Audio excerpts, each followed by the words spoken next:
Les amis, bonjour à toutes et tous. Aujourd'hui, je vais vous faire une critique sur les films Les Animaux Fantastiques, c'est-à-dire l'épisode 1 qui est sorti en 2016 au cinéma, puis l'épisode 2, Les Animaux Fantastiques, Les Crimes de Grindelwald, qui est sorti donc en 2018. Donc vraiment, ça va être une analyse, enfin un avis que je vais vous donner vraiment très à froid, car ça fait un petit moment que ces deux films sont sortis. Donc il faut savoir que Les Animaux Fantastiques ont été écrits par la même écrivaine que Harry Potter, J.K. Rowling.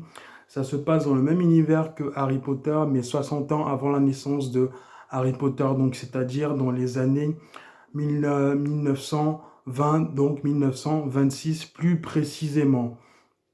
Donc on va suivre les aventures d'un sorcier, Norbert Dragono, donc le personnage principal, qui est chargé de protéger et d'encadrer les animaux, les créatures magiques. Donc il va se rendre à New York. Il va faire la rencontre de d'autres personnages tels que Porpentina, Kunumi, si je prononce bien, enfin désolé si je prononce mal, Jacob, un moldu, donc un mec lambda qui n'a pas de pouvoir magique. Et donc, après plusieurs péripéties, ils vont finir à la fin par identifier la menace Grindelwald, du coup, qui avait pris du polynectar, qui s'était caché sous une fausse apparence, car il est recherché tout simplement. C'est l'un des sorciers recherchés de mage noir de l'époque. En gros, c'est Voldemort, mais version années 20.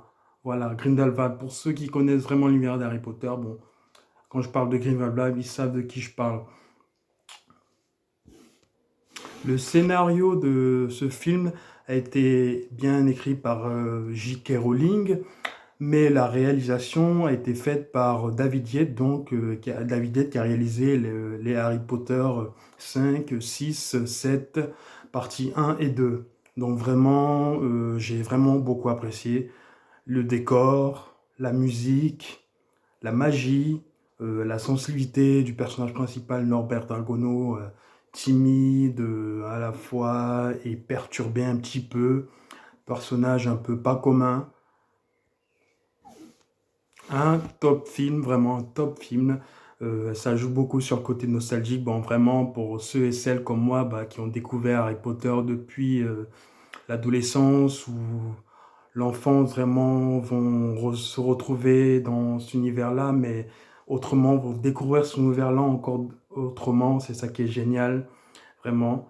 Et je vous conseille vivement pour ceux et celles qui n'ont pas pu aller le voir, d'aller voir, même si tu n'aimes pas spécialement Harry Potter, tu peux quand même aller le voir. Passe toujours un bon moment devant un film à caractère de fantasy, fiction. Les amis, épisode 1 fini. Maintenant, passons donc à l'épisode numéro 2, donc, qui est sorti en 2018, toujours réalisé par David Yates. Donc, Grindelwald, donc, après qu'il s'est fait capturer à la fin de l'épisode 1, donc, on assiste dès le début, en scène d'introduction de l'épisode 2, Les Animaux Fantastiques, les crimes de Grindelwald.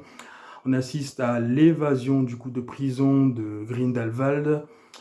Du coup, c'est Norbert Dragono, le personnage principal, qui va être confié à traquer Grindelwald sous ordre de Dumbledore. Du coup, on retrouve un Dumbledore beaucoup plus jeune dans sa jeunesse, du coup, car Dumbledore lui-même ne peut pas se charger de cette mission, bien étant donné qu'il fait partie des sorciers les plus puissants, car tout simplement, il a un pacte qui le lie avec Grindelwald, il ne peut pas s'en prendre à Grindelwald, et il a aussi des sentiments pour Grindelwald.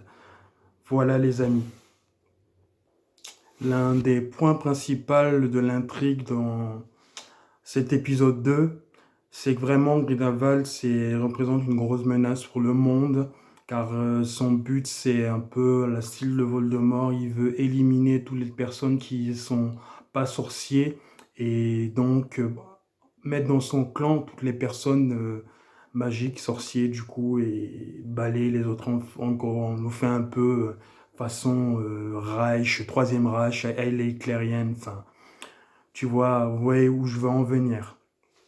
Passons aux éléments qui m'ont plu dans cet épisode 2. Donc vraiment, encore le fan service, nostalgie. Donc on a McGonagall beaucoup plus jeune, bien que c'est incohérent, car normalement à cette époque-là, McGonagall n'est pas née d'après ce qu'avait écrit J.K. Rowling dans l'histoire de Harry Potter de base qu'on connaît.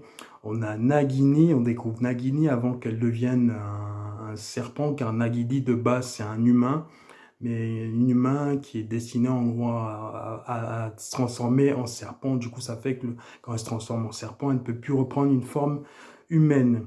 On a l'introduction d'un nouveau personnage, le frère de Norbert Dragono, donc Thésée Dragono. On a la compagne du frère de Norbert Dragono, c'est une fille de la famille Lestrange. Passons donc maintenant aux éléments qui m'ont beaucoup moins plu, car quand même cet épisode 2, bien que le 1 m'a vraiment, j'ai surkiffé, vraiment nostalgie, fan, fou, Harry Potter, hein, moi je me suis retrouvé là-dedans, mais le 2, par contre, au niveau de tout au long du schéma, le schéma narratif, hein, brouillon, on ne comprend pas tout, on ne comprend pas tous les enjeux du film, il y a des éléments vraiment incohérents, notamment avec le sortilège oubliette, sans plus vous en dire, spoiler, pour ceux qui ne savent pas de quoi je parle, bah, ils iront voir le film, c'est le but de la vidéo, de vous inciter à aller voir le film pour ceux et celles qui n'ont pas visionné.